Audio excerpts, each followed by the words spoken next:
Hello, and welcome to this zTPFGI demonstration. This demonstration is of zTPFGI's Asynchronous Trace facility. Normally, when we need to trace a program in zTPFGI, we open a terminal emulator, set our trace options, and run a command. zTPFGI captures the ECB and displays it, and we can step through it at the machine, source, macro, and instructional levels.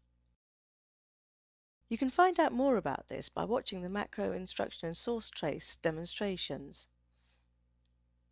But what about tracing ECBs that originate from outside, such as TCP/IP, host-to-host, or MQ series messages, or messages from non-simulated terminals or from time-initiated ECBs that were triggered automatically in the system? zTPFGI lets us trace such incoming messages via the asynchronous trace. The administrator knows the kinds of situations developers need to intercept and trace, so is able to define rules for intercepting these situations via a configuration file. The asynchronous trace resources that the administrator has defined are made available in the Asynchronous Trace drop-down menu in the System tab of the ribbon menu. All that we need to do to create an asynchronous trace resource is select the predefined asynchronous trace resource that we want to use from the drop-down menu.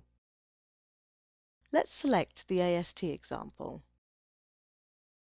We then need to specify the intercept parameter values. Required input parameters are also defined in the configuration file. Criteria for interception can be based on terminal address and by combinations of ECB field values.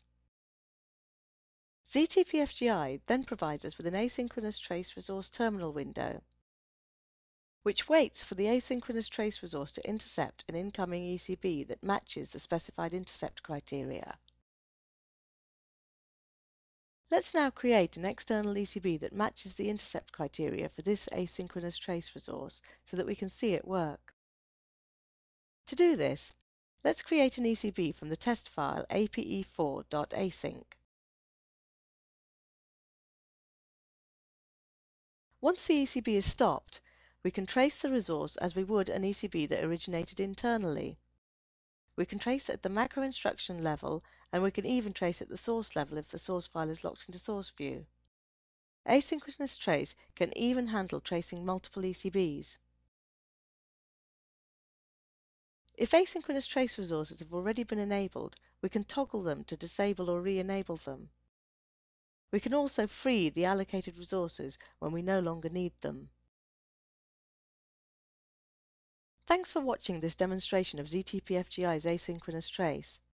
To find out more, please watch some of the other demos that are available, take a look at our brochure, or contact us for further information.